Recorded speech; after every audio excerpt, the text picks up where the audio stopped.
So Frank Sinatra Junior at the time was 19, and he was just starting his own music career. And he was up in Lake Tahoe because he was doing gigs in Reno at casinos and whatever, like, you know, trying to break into the music business like his dad.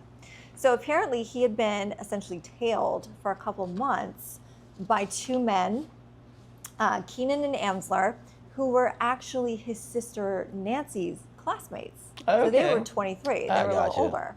But they were trailing him because they were like, if we kidnap this guy, we can get money out of Frank Sr., right? So they followed him up there. They went into his dressing room, and essentially he was there with another guy. They tied the other guy up, and then they put a bag over his head, and they kidnapped him and took him back to LA. He was actually, the friend had escaped from his bonds and like called the police. So they had set up roadblocks, and they still got through the roadblock. They like finagled their way through the. Any idea how? Did they put him in the trunk or put him in the seat? They were smooth talking. They kind of talked their way out of it, and made it all the way back to LA. That's crazy. Yeah. So then it was like the next day they had another guy that was like a co-conspirator who actually was the one that was facilitating the ransom for them. So, and he was a little bit older, and he called Frank and was like, we'll wait the kidnapper's instructions, blah, blah. So this was on December 8th. On December 10th, he passed along a demand for $240,000. That's not that much. No, I mean, back in that. I mean, pocket change.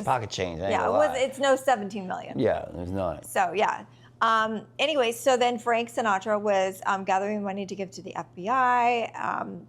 It photographed everything and was following the instructions to make the drop essentially on December 11th, so the next day.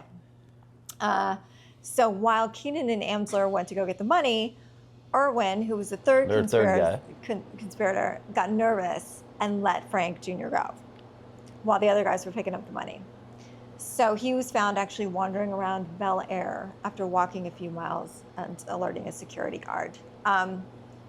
So eventually the FBI did find the other two guys, and pretty much all the money was recovered from that. So very interesting story. I didn't know that Frank. I never knew that either.